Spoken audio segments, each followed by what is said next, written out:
Okay, so Prof, you are welcome to Creators. As I mentioned weeks ago, Creators is a platform, a podcast that was created mainly to discuss issues pertaining to Africa, centering on especially the youth, and then also focusing on the history of science, medicine, and technology. And I know you have written extensively on Africa, I mean, across various subject matters. So I mean, scouting through the academic sphere, I realized that you are one of such people who would have very insightful nuggets to share to encourage the African youth, especially now that Africa finds itself in a crossroad. So, Prof, I would kindly want to find out from you what your preliminary thoughts are pertaining to the topic that I sent to you.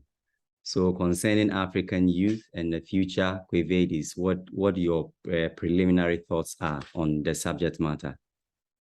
Thank you very much. So let's take it from three angles. First, the overall rising population of the continent. In 25 years' time, we'll be approaching almost 2 billion. We should have been 2 billion before, but you know why we couldn't reach that level was the Atlantic slave trade. That took many people. And one of the things that the slave trade would do would be to slow down your population as it's taken out of you, virile community. In the 20th century, the population began to increase for a variety of reasons. The slave trade ended, nutrition improved, Western education brought consequences and awareness. And part of that awareness, whether it's the street of Accra or Ghana, you see people jogging in spite of the risk to their own life, which means they're taking those exercises very seriously. Although there are other issues that will kill us. When you look at the rising population, history is very clear. It's tilted more towards younger people. So that whether you are talking about Ghana or Nigeria or some other places, 50% of the population now, they are under the age of 40. So that represents a dynamic shift. That one is demographic, and we can see that. So call that the first point. What do you do if your demographic shifts to the younger people? But we find the reverse in Sweden or Finland or France.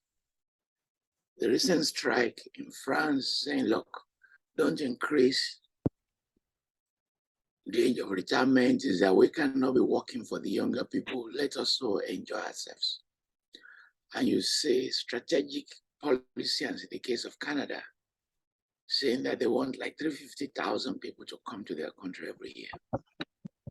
So you find aging population, even a place like China.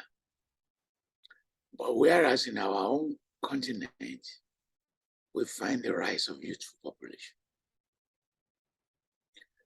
So what you need for development mainly is not just things you can lift from the ground like oil and gold, but knowledge economy. For you to get that knowledge economy, you must build human capacity. And for you to build that human capacity, you must establish right from the elementary school to tertiary education to the most advanced higher degree institutions. That's where you build human capacity. Human capacity is not limited to the universities, by the way. Informal sectors also have tremendous human capacity, manufacturing, these trades. Now, in some cases, we are building this human capacity, as in the case of Nigeria and Ghana and other places, but we do not know what to do with them. And because we do not know what to do with them, you now have a phenomenon of migration. If you go to Eritrea and you talk to many men, they want to leave. If you go to Ghana, young men want to, and women want to leave. If you go to Nigeria, the majority of the youth population, they have checked out of the country. They're just looking for a way to leave the country. Everybody is struggling to leave Nigeria, just as they are struggling to leave Sierra Leone and Liberia. These are all places I've been to, and the trend, the pattern, the aspiration, the desire, they're the same thing. If your vibrant population want to leave, we go back to where I started from. You are reproducing some of the conditions, consequences that follow the Atlantic slave trade. In the Atlantic slave trade, they were forced to leave. In this current one, they are living voluntarily on the supply side, going to the demand side that is facing aging population. Let me leave that and you can follow up. Then we have a third issue. And this third issue, which I can never be tired of talking about, is the unleashing of the creative ability of African young men and women that whose consequences are profound and in some cases revolutionary. And I will mention three. There are many more, but just three that are of interest to me. First is the expansive film industry, which we now label Nollywood, whether it's produced in Ghana or Liberia. We've adopted the name Nollywood, which has become the third biggest industry in the world. What this tells us is the limitless capacity of young men and women to create stories on a daily basis. It's as if they're throwing up these stories, they're vomiting them just from nowhere. And in vomiting these stories, excuse my language, the conversion into quality product exists outside the state rubric of corruption. If you write a story as a young person, you have to look for a venture capitalist to give you the money. You have to market it. You have to make it work. All not stealing anybody's money. So as you are producing those films, you are also generating positive collaterals in entrepreneurship, in creativity, in performances, in acting, in connecting stories to various ideas of the nation, development, abuses, even in connecting stories, if you're a Christian, to spirituality, and to turning your creativity into an agency of change. Maybe you're a Muslim, you want to promote Islam, you're a Christian, you want to promote Pentecostalism, or you want to promote the development of the state. I'm very, very happy with that. Then you have the second one that fascinates me tremendously. The success in the music industry, where we can now compete globally. Young people are now winning major international awards, national awards, even American awards that were close to them, like the Grammy. They're now winning it. You see Jerusalem 3 years ago, released in South Africa, became top 10 in this Zumba world. You see Bugalolo, an elementary school girl or boy in Accra can sing Bugalolo to you. Yeah. It has become a national anthem in Liberia, in Nigeria, everywhere. Yeah, Even in Dubai, they played it. Yeah, I saw you dance to Buga when you were at you were in Ghana recently. Yes. Yes. So and you could say, what can be greater than that? Even Nkrumah will be happy in heaven that you can produce something that connects to what we call Pan-Africanism. Superstars, Davido, Adekunle Gold, See Me, superstar from Tanzania, from Ghana, from Kenya, from South Africa.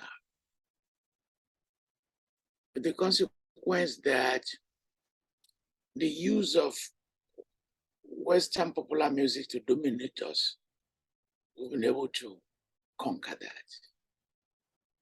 You know, this generation now listens to, just as they watch African movies, they now listen to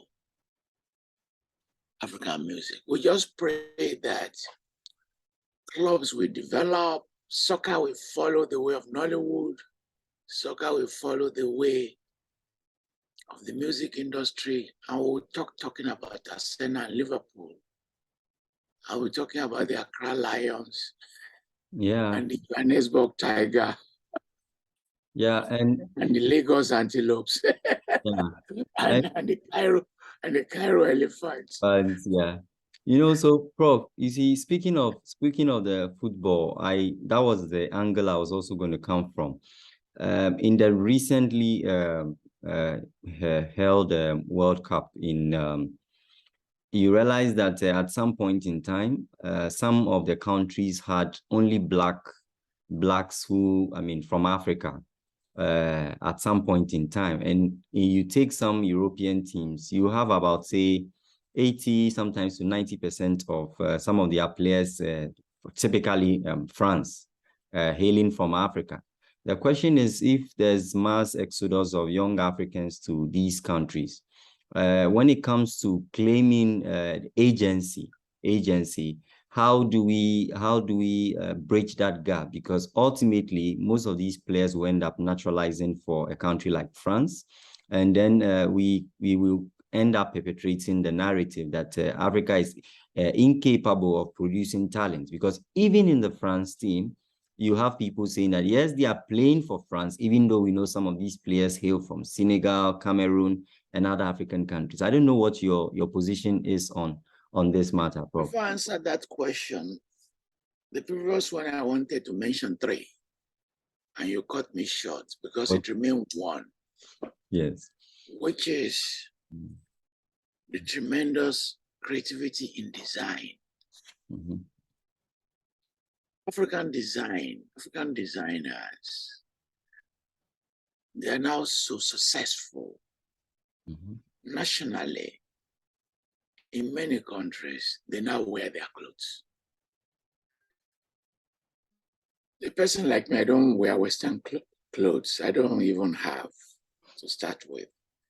And the ones I have, I redesigned them into an African motif. So I have a suit made of hand-woven clothes. This is kente.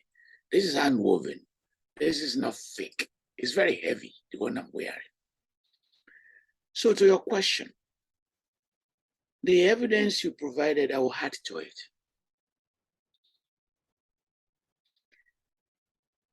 The last Olympic, count the number of gold and metals. Redo the ranking table. Instead of doing it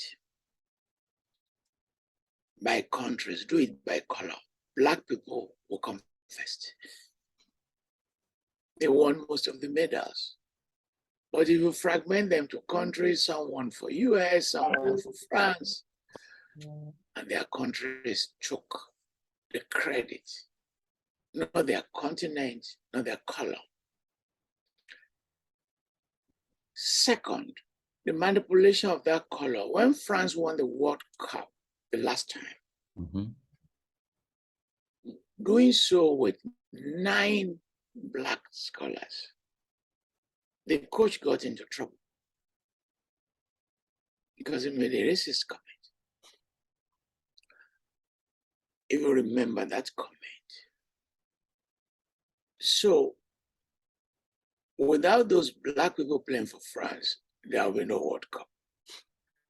Your statement that we don't have skill, that's not the issue. In fact, we have the abundance of skill. We have the embarrassment of talents. What we do not have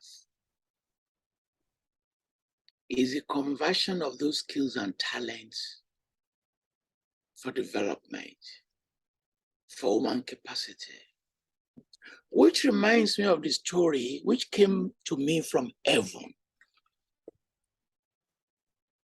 You know, human beings have always had stories that connect them to heaven.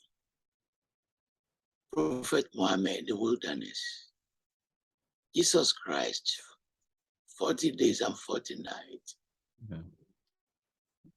The diviner, when he puts down the divining tray, is connecting you to heaven. So when I pick this story from heaven, don't ask me whether I've been to heaven before. You don't have to go to heaven before you can be connected to heaven. If you don't believe it's possible, after this talk, get yourself 7 bottles of Star, drink them very rapidly. You will be connected to another world. So in heaven, as we are creating all these countries, came the turn of Nigeria. And the angel creating Nigeria gave it a large landmass, gave it good soil, such that mother produces its children without reproduction. Cut the stem of a cassava, just keep putting that stem on the ground, it's going to grow. Buy an orange in Kumasi. When you suck it, take out the seeds, throw them away. Come back 3 days later, your seed will have become a tree. The pawpaw at the back of your house, you didn't plant the pawpaw. You just unskin the pawpaw and you throw the pawpaw away with the seed. And wow, you woke up and you find the pawpaw tree there. You didn't put it there. They were not growing them. And then he gave them a sea line, the Atlantic Ocean, where many people did not have. And people began to complain to the angel. Angel, if you turn Nigeria into heaven, you know they'll be competing with the real heaven and will be undermining God and his throne. If they were already living in heaven, if they die and they come to us, they will not have any appreciation. And Angel Gabriel responded, he said, other angels, you are too much in a hurry. I give them the gold in Samfara, oil in Niger Delta, cocoa in Western Nigeria, lead in Southern Nigeria, uranium buzz out.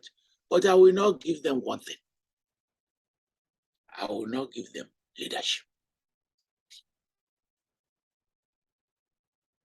So the angel took to himself all the good leaders and kept them in heaven. So that as Nigerian women become pregnant and have new babies, they are producing bad people. They are giving birth to bad people. They are giving birth to corrupt people. They are giving birth to people without vision. They are giving birth to children without mission. And consequently, the gold is useless. The skills are useless. The oil is useless. The trees are useless. I had this from heaven. There's an element of truth in all fiction. Although I've told you a fascinating fiction, in real life, it is true. My brother, the skills are there. The skills are there in abundance. The energy is there. The restlessness is there. The ambition is there. African youth are mobile. They are very mobile. And they are very inspirational. Listen to all the popular music. Listen to all the drama. They are about aspirational desire. Collect your money from the dealer. Hala. After you've collected your money, go and enjoy yourself. Land on the sofa and land softly on the sofa to chop life. And as you are chopping life,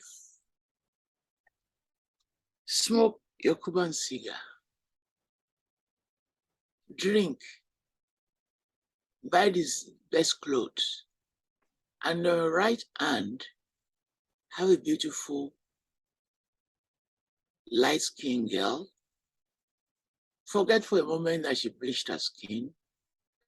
And on your left side, have the robust one with a good attack and a good defense. And then you begin to enjoy your life. The youths are very aspirational. And where you have aspirational people, they want to walk to meet the goals of that aspiration. But if you don't give them the walk, you've damaged that aspiration, and you have damaged the mobility, and you have destroyed the process of manifesting that desire. You know, it happened to me. I'm 70 plus now.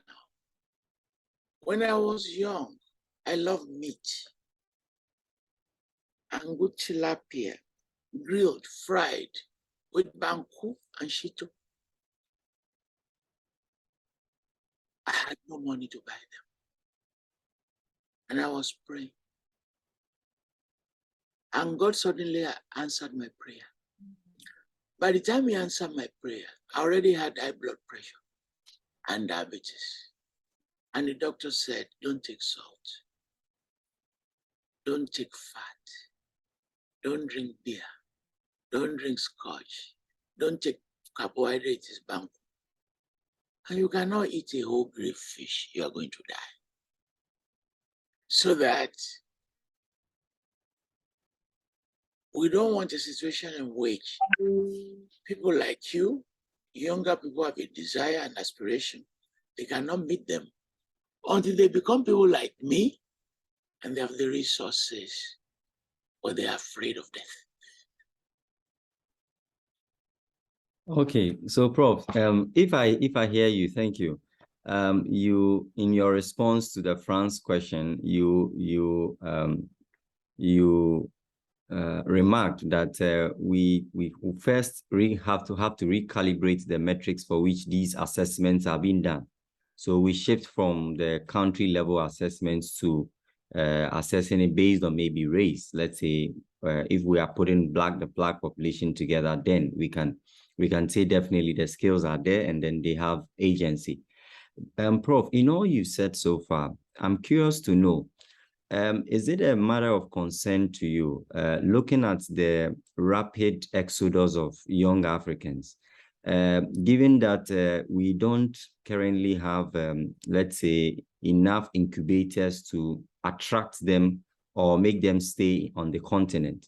Do you foresee this having any effects on the continent in the next 2 to 3 decades?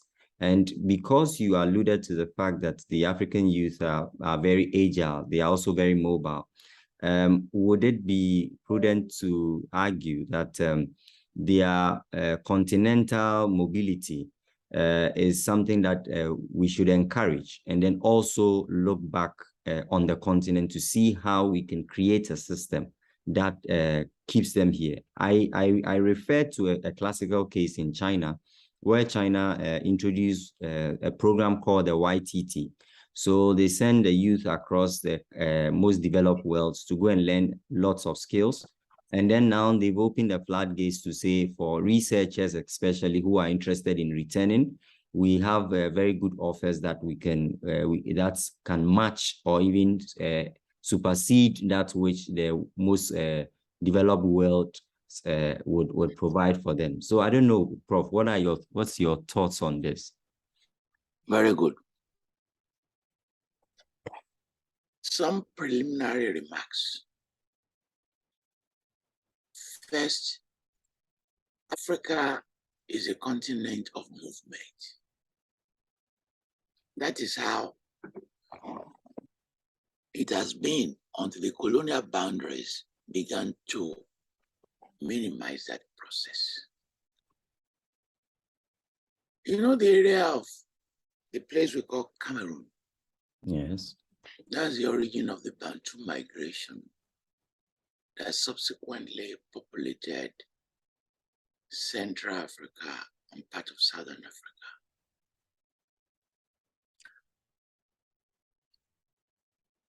You know, Makola in Accra, that big market, many people did not know that it started as a colony of Yoruba people.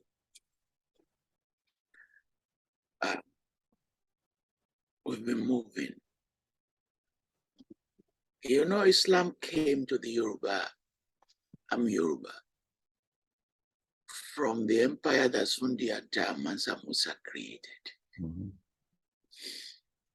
Near me, to Sokoto, 600 miles, it's been my privilege and pleasure to drive along it. People thought I would die. I did it. I didn't die. I cannot tell you the number of times I've driven from Lagos to Accra, keep going to Abidjan. Along the coast, I've driven along the northern part, the Savannah Belt,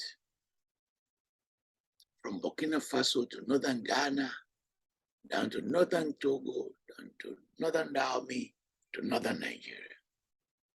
Our people have always been moving. The mistake people are making now is that they're only going to the West. That's not correct. Many more actually moving within Africa.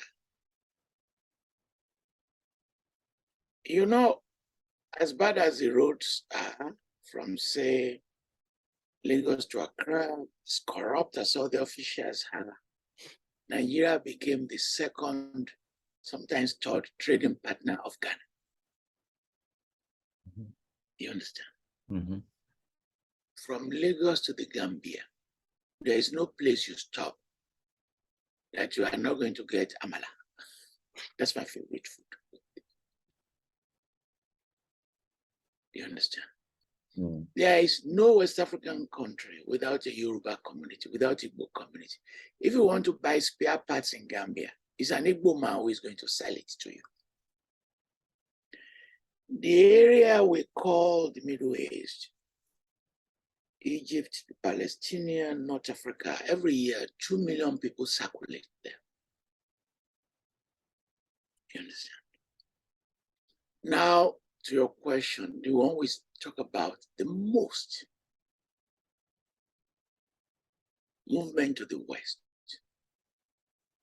You cannot stop aspirational young men and women from moving unless you use violence. It's not going to be possible. So they have WhatsApp and Facebook and Twitter and TikTok that deliver how other people live, information on what they can do. This knowledge, far more extensive than what their parents can ever imagine. And you have the potency of the cell phone that has disrupted patriarchy, has disrupted the streaming of values, and has made it difficult for the moral police to work. And I will give you an example. Accra, call yourself Buffalo with 3 girls. Every day you keep telling your girls, I don't want you to be prostitutes, I don't want you to have sex, I don't want you to go to the streets, I don't want you to join bad boys and bad girls. Very good. The daughters go to their room, turn on their cell phone. What are they doing? They are watching pornography. And after that, they call their friends for masturbation. I'm not apologizing for this language, by the way. Because if you don't know, I know. And I'm not making it up. You know where they're doing it? In your very house. Do you know where you are? In your living room. One door away from them. You understand? The point is, technology has delivered not just information, but a wide range of possibilities and opportunities that can let you handle the incapacity of your parents, the limitations of your parents, the limitations of the state, the incapacity of the state. Do you know young people tell me, Baba, help me to get to the US? And I will ask them, how do you get people to work? They say, leave that to me. Lo and behold, when they come here, from the airport, some of them have gone straight to places where they work. In underground economies that my elite status does not allow me to know. I'm a professor. I am an elite. I don't go to the streets where ideas are. I don't go to poor neighborhoods where ideas are. I do not know where they manufacture fake IDs. Even when they see my car, they will not teach me. But these boys know. They know. And they move in chains and network and syndicates. I know people who came here illegally in the state of Texas. They asked me to help them. I said no. Some of them are finishing their PhDs today and they are mocking me.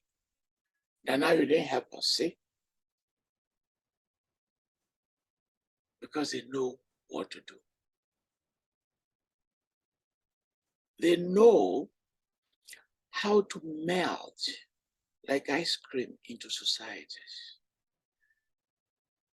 And they fully understand, given their skills, intelligence, and education, that you can become part of the membership of what we call invisible communities without address. Invisible communities without address, without zip code. So on the African side, they know how to get the information. On the Western side, they know how to get information. Don't also forget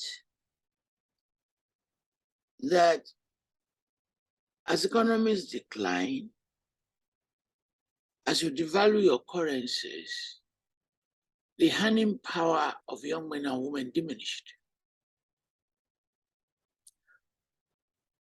Depending on the scale of your own internal destruction, that scale will determine how your young men and women respond. If you degenerate to the dysfunctionality of the state or the collapse of the state, your girls will learn how to use their bodies for money. Your women will learn how to turn into prostitution. And your young men will know how to trade in drugs for survival. If you degenerate into stage of decline, they know how to do multiple jobs and they know how to cheat in the workplaces. And if you degenerate further, that income is not enough, they are going to run away. So on the brighter side, you can produce more people actually with good systems. You can keep producing more people. You can say, okay, they've gone, but their families and kinship, and they will remit money. And the remittances are now in billions. Billions. And we've seen African cities with expanding buildings and spaces and infrastructure. They are connected to money being remitted back home. So you find, say in the case of Nigeria, the southern part keeps exploding in terms of new infrastructure. That money is not just local. That money comes from abroad. And many parts of the north, where they have not released these people to bring that money, still dependent on traditional economies, are not doing well. Gambia is internal revenue is 200 to 240 million that the government generates plus grants. The remittances is over 600 million. In other words, the money coming from abroad is more than the money that the country is generating. Quo Vadis, and you should go there, put it in your prayer that you will go there. Very beautiful. The mansions are built not by people in Quo Vadis, but by Quo Vadians in Boston, in Massachusetts. Oh. Those are the people who own the buildings. And we'll just be praying that more patriots will emerge. Even if they are not patriots, they are going to feed their parents. And they are going to send their brothers and sisters to school. So they are not totally useless to us. But we'll have been happier if we can keep the doctors at home. We'll do better if we can keep the pharmacists at home. Our hospitals will improve if we can keep the nurses at home. But it is what it is at this present. It is what it is. Okay, Prof. So, Prof, I'll marry two questions. I know I asked for about 45 minutes. So I'm sure lots of African youths who would watch this dialogue we've had today will want to know, you have been a prolific African writer or an African scholar for as long as I can remember. In fact, the very first book of yours that I encountered was on the internet, on World Catalog. It had to do with the transport systems in Nigeria. And that was, I think, somewhere in the 80s. And since then, I had been following your works. Even though I'm a young man, I've been following your works very closely. Young Africans will want to know, how has Prof. Falola been able to stay productive all these years? Because if you mentioned that we need Africa, what Africa needs presently is a strategic knowledge economy. And if we are to stay in that game, then definitely we want to find out, how has Prof. Falola been consistently productive over these decades? Thank you. And by 35, I already reached the peak of my career. I was already a professor. But suppose you reach the peak of your career at 35, you know what follows? Atrophy and death and depression. Because you're saying, okay, what do you do next? Why that did not happen to me was because of a decision I took at the age of 17.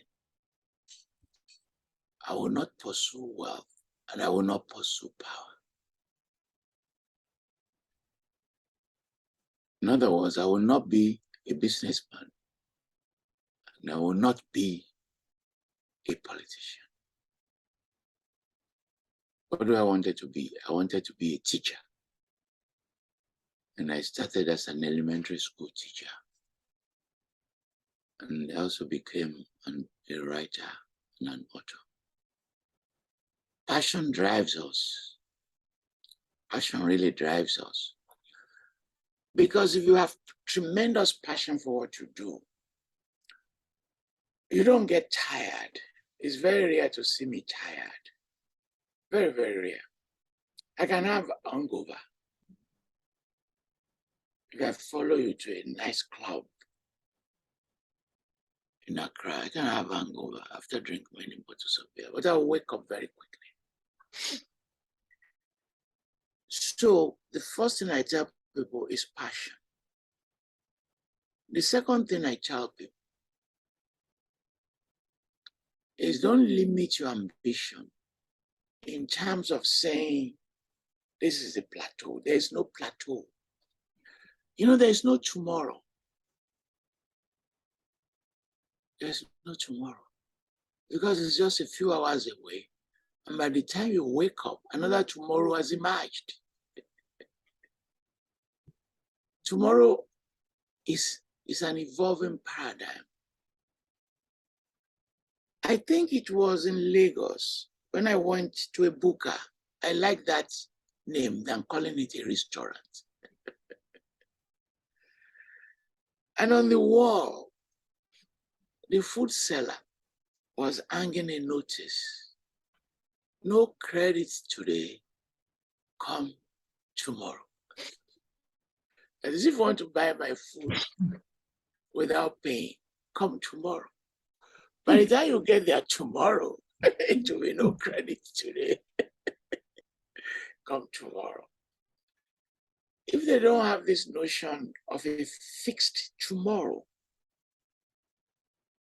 then they will realize their own internal capacity to keep going, to keep going. And third, you can't say you want to succeed, but you don't want to fail. That is a contradiction. Because you have to fail. And you have to make mistakes. And it is in those mistakes and in those failures that you create the synthesis of a new beginning. And you have to begin to see failure as a process of becoming successful. And one final point, I've argued over and over again that God created us to destroy ourselves. My Pentecostalist friends are always not happy when I make that statement, that all human beings self-destruct. In other words, they do things that will destroy them. excessive smoking, excessive womanizing, excessive socializing,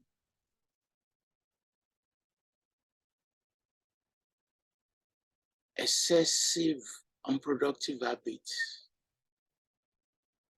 excessive hours on WhatsApp, excessive hours on Facebook, excessive hours on the internet, and they destroy themselves just as the Almighty God has willed it, that they will come to the world to be destroyed. And I will give you just one example. In a week, 7 days. In a day, 24 hours. Anyone who watches TV, Facebook, WhatsApp 3 hours a day has reduced the week to 6 days. 1 day has been lost. But they don't see it that way. 1 day has been lost just by spending 3 hours on useless things. You have voluntarily, on your own, remove 1 day. And you accumulate that every month, you have already lost 4 days to the irrelevancies of life. Then the state will waste your days. The inbuilt structure of the African state is very destructive.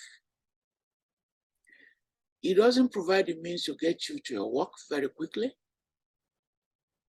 I was in Ghana last November. The traffic was moving slowly, just for one reason. People had no money to buy petrol.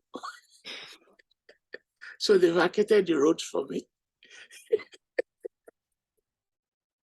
If they had money to buy petrol, if you are coming from Kumasi, sometimes, as you are entering the city, the time that took you from Kumasi to the outskirts of Ghana, passing through the nuclear junction, going forward, is the same time you are going to spend to get to your house within the city. If I'm going to Ghana by here, 1 hour, I will get to Ghana before my driver who dropped me at the airport. Can you believe that? So the state will destroy you as you're planning on going to your work and getting home. The state will destroy you as it doesn't give you electricity. And if you had that, the state has already taken another day. And then you have the agonies of life. My brother, give me money. You are very handsome. One girlfriend is not enough for you. By the time you are managing 3 of them, you are losing another 1 day. Because having 3 women is high cost maintenance. Even in terms of the telephone conversation, another day is gone. Don't let me depress you with this elevating interview. But by the time you lose 3 days in a week, what achievement are you talking about? What is left?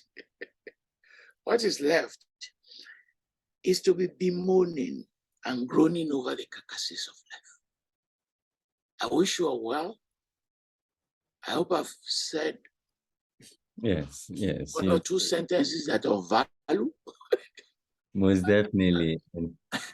And Prof, I'm only curious for you to conclude. Would you care to share if I mean for someone of your caliber, usually there's that feeling that you may have, even though you spoke of failure, people hardly will see that now because you are excelling in terms of high level scholarship. Would you want to share with us finally any experience of failure and then how you navigated around it? I'm very curious to know. You are talking to a high school dropout. I was a high school dropout. I only spent 2 years in high school and I dropped out of high school. Okay. Not only did I drop out of high school, I joined the first peasant rebellion in post-colonial Africa, known as Yakwekoya. Okay. I joined a guerrilla movement to fight the bush. How can a high school dropout now become exceedingly successful? And career battles, as older people could not process my talents. Because I myself did not know that I had this massive talent as a young person. It's older people who should say, hey, this person has talent, let's cultivate it. But in my own case, they were discouraging it. And you have to undo as you become successful, envy, which is very endless. You cannot be successful.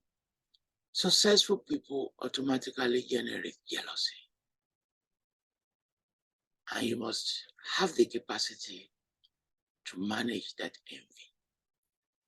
And this envy on a daily basis can bring you down if you are not careful.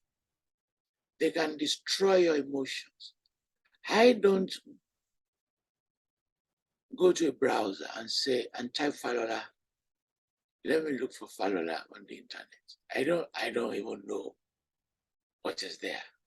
Because if you search for yourself on the internet, you may one day begin to read about the men who are having an affair with your mother before she married your father. Thank you very much. Okay. Thank you very, very much, Prof. Falula. And Creators is very appreciative of your time. We look forward to another engagement in the future. And then I'll definitely communicate to you the feedback that our viewers send in. Thank you, Prof. Falula, and we wish you the very best of the week. Take care now. Yes, thank you. Have a nice day. Bye-bye. Bye-bye, Prof. Bye.